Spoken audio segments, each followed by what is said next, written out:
कुतस्त्वा कश्मलमिदं विषमे समुपस्थितम् अनार्य जुष्टम अस्वर्ग्यम अकीर्तिकरम अर्जुन।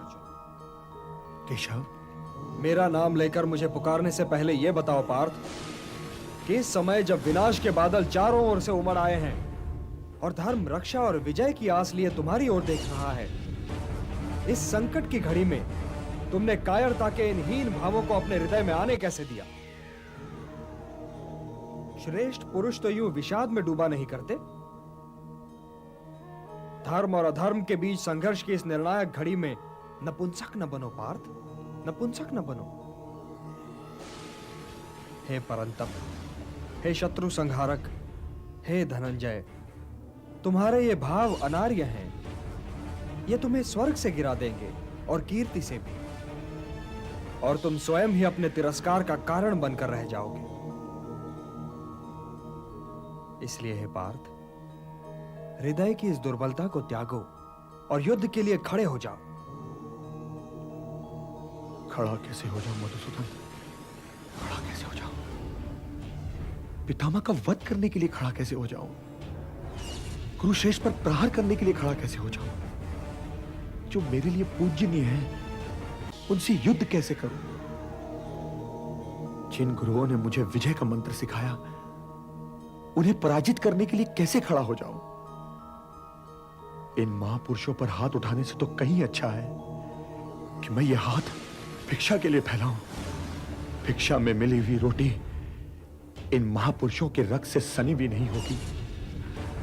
हे ऋषिकेश, मैं तो यह भी समझ नहीं पा रहा हूं कि इस युद्ध में विजय श्रेष्ठ है या पराजय।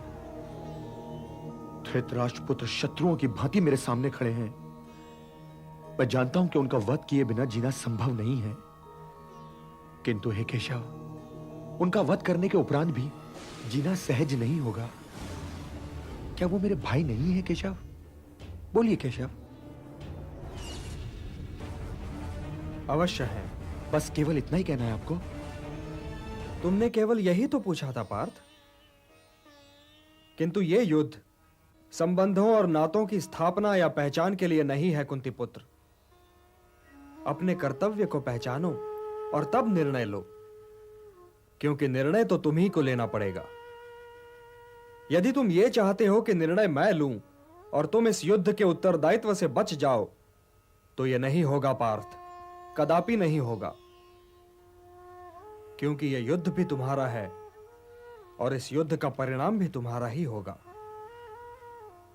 मुझे कर्तव्य का मार्ग ठीक से दिखाई नहीं दे रहा केशव, इसलिए हे वासुदेव, आप मेरी आत्मा के भी सारथी बन जाइए।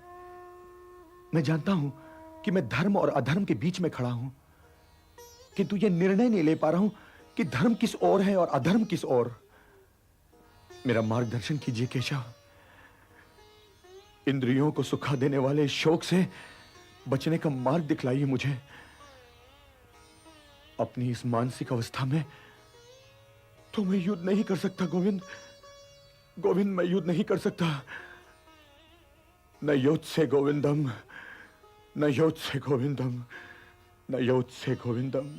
अशोचान अन्वशोचस्त्वम प्रज्ञावादांश्च भाषसे गतासून अगतासूंश्च नानुशोचन्ति पंडिताः। हां पार्थ, जो चले गए वे तो चले गए, और ज्ञानी तो न जाने वालों का शोक करते हैं और न ही उनका जो नहीं गए। वे तो न विगत के लिए शोक करें और न ही अगत के लिए। तुम्हारी शैली तो ज्ञानियों की ही है, किंतु बात तुम मूर्खों जैसी कर रहे हो।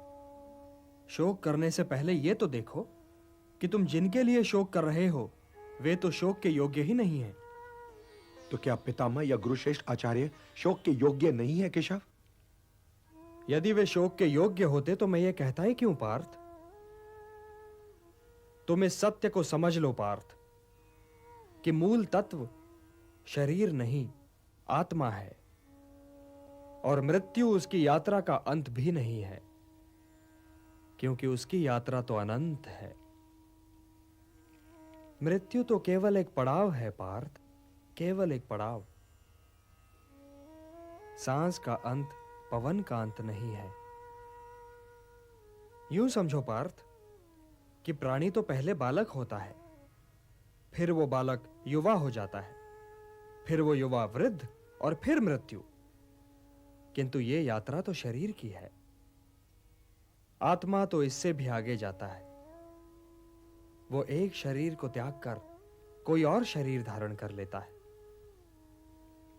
इसलिए जो यात्रा मृत्यु पर समाप्त हो जाए वो तो केवल शरीर की यात्रा है पार्थ, केवल शरीर की यात्रा है।